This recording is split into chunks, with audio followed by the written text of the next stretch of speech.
बातें करने का बड़ा शौक है। बचपन से ही मैं बड़ा बातूं नहीं रहा हूँ। हालांकि स्कूल में जब टीचर जी मुझे बाहर निकालती थी अपनी क्लास से, उसका रीज़न यही होता था, बातें बहुत करते हो यार तुम। तो तब पता नहीं था ना कि बातें करने का शौक एक दिन रेडियो में लेकर के जाएगा। आजकल के ज़माने में लोग बातें करना भूल गए। उन्हें पता नहीं होता कि उनके पड़ोस में कौन रहता है।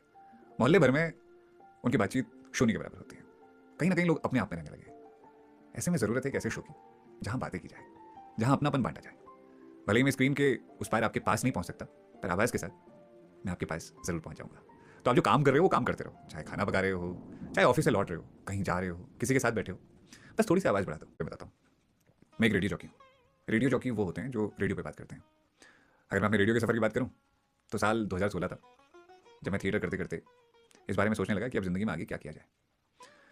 अब एक्टिंग के साथ साथ आवाज़ पर भी काम चल ही रहा था, तो हमने शुरुआत करी कम्युनिटी रेडियो से। कम्युनिटी रेडियो क्या होता है? जिसे कुछ लोग मिलकर के चलाते हैं। उसे एक एनजीओ चला सकता है, उसे कॉलेज चला सकता है, उसे कुछ लोग मिलकर के अपने हिसाब से रन कर सकते हैं। तो हमारा जो रेडियो था उसे एक एनजीओ चला रहा था, और वो कुमाऊं के लोगों का एक रेडियो स्टेशन था जिसका नाम था कुमाऊवाणी। उस पर हम कुमाऊनी भाषा में बात करते थे।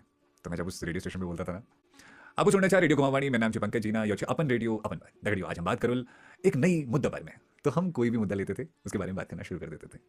बड़ा मज़ेदार वक्त था वो। भवाली शहर एक नैनीताल से थोड़ा आगे पड़ता है, उन दिनों हम वहीं रहते थे।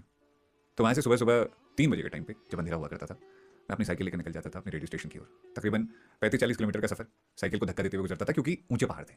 अब ऊंचे पहाड़ पे आप साइकिल चला नहीं सकते ना, तो जाते वक्त जितनी ताकत लगती थी, आते वक्त उतना मजा आता था, क्योंकि डाउन था और मेरी साइकिल पूरी रफ्तार से दौड़ के आती थी। तो उन दिनों एक जुनून सा सवार हो गया था सर पे कि यार अपनी आवाज़ के जरिए लोगों को जोड़ना है, उनसे बातें करनी है। फिर ऐसे ही दिन गुजर रहे थे, 1.5 साल हो गया।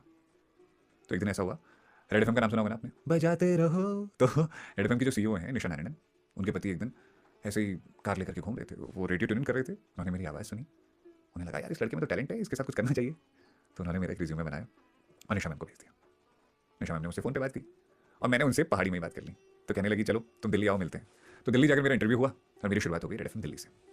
कुछ टाइम में वहाँ रुका और उसके बाद ज़िंदगी में आप आगे बढ़ते ना, वैसे ही मैं दिल्ली से देहरादून आ गया। देहरादून बड़ा अच्छा शहर है।